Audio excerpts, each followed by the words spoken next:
Hello kids, welcome to bedtime stories. Today's story is How the Earth Got Its Beauty. Chapter 1. A long time ago, Earth was created. Humans lived together in peace. Mother Earth made a river that flowed almost endlessly and crafted beautiful green fields. This was enough for humans to get drinking water, grow crops for food, and cotton to weave cloth, and lead a happy and content life. Years passed, then decades.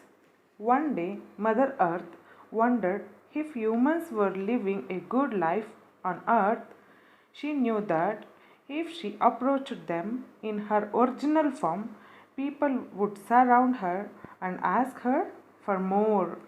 It would become difficult, almost impossible for her to fulfill everyone's desires. So she disguised herself as a 10 years old girl and came to Earth. She noticed that people wore simple clothes, grew fruits and vegetables, and used water for their daily chores. There was peace and people went about their daily routine. Mother Earth decided to talk to some of them to understand how they felt. She went to the bank of the river and waited there until three sisters came to fetch water. Approaching them, Mother Earth said, "Hello, my name is Devi. I have lost my way and I am tired of walking. Will you provide me some food and shelter for the night?" The eldest of the three sisters smiled and said, "You are welcome to stay with us, child. My name is Sita. Come with us. We live nearby." The sisters filled up water in their pots and took Devi home. They fed her a simple meal of dal and rice. After eating, Devi decided to rest for some time. Meanwhile, the sisters busied themselves with household chores. Devi watched them and asked, "Are you all happy? You seem to have everything you need." "No, Devi, we are very bored with our lives," Sita said. "Look where we live. We are surrounded by plain and flat farmland. I dream of lofty snow clad peaks that we could call mountains. I imagine the peaks turning a dazzling white under sunlight. I also think of all evergreen trees that stand like bodyguards atop them, and between the tall mountains could be colorful flowers and a flowing, tinkling river. Alas, this is but a dream. I don't ever see it happening here." The second sister, Sunaina, added, "I want something different. There's just one river that flows across the land here. I imagine many rivers joining together to create a big blue water body.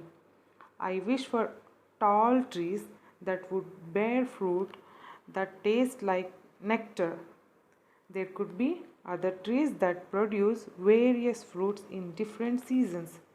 Some fruits would be juicy while others would be tangy. Nobody would want regular food after tasting them. It would be paradise." Devi smiled and turned to look at Shyama, the third sister. She closed her eyes and said, "I see birds and animals. I see the crops in the fields, and I think of animals in the colors of vegetables.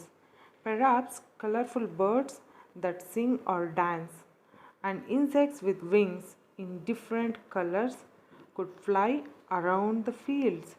Aquatic animals with bright colors could live in the water world too." Shama's face fell as she continued. But I don't know how to make it happen. The three sisters looked at each other, sighed, and continued their work. Devi became quiet. A few minutes later, she transformed into her original form in front of their very eyes. The sisters were astonished. Devi introduced herself. Young maidens, I am Mother Earth.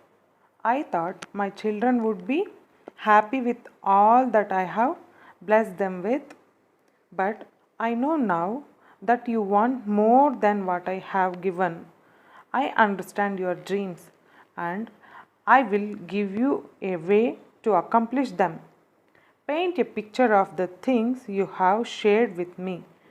I will give you different colors for you to use as you like. She paused. Today is a full moon day, and I will give you until the next full moon day to complete this task. However, there is one condition. The canvas must not touch the ground until the next full moon day. After that, wherever you keep the canvas, the landscape drawn on it will appear in front of you. Saying this, Mother Earth disappeared. The three sisters were happy and dumbstruck.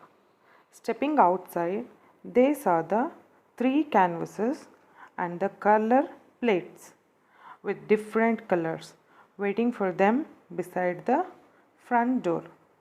Taking a canvas and a palette, each the sisters placed the canvases one else's far away from each other.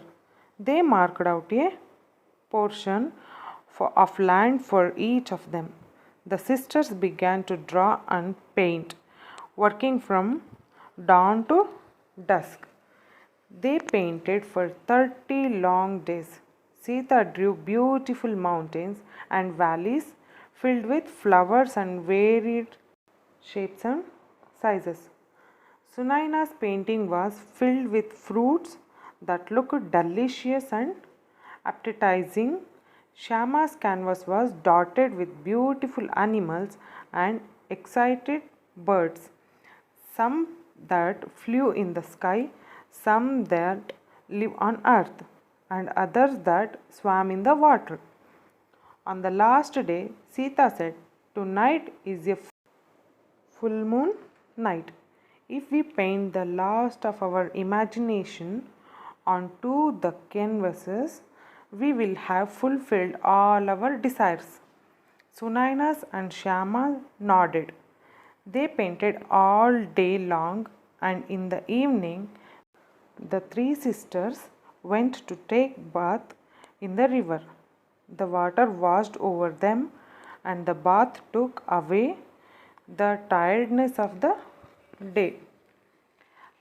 As they began to walk back home, Sita said, "My land will have such a scenic and heavenly beauty that people from everywhere will come to see the mountains, the valleys, and the flowers. I will decorate our home with those flowers. Besides, you two, my dear sisters, I will not allow anyone to view this beauty without giving me something equally valuable in return. After all, it will be the only place of its kind in the world." Sunaina added, "My fruits are going to be so delicious. I will happily share them with the two of you, but not with others. People might try to steal them and plant more such trees. I will ensure that the trees and their fruits are monitored closely. I will trade the delicious fruits and wood from the trees in exchange for land, food, or even beautiful clothing.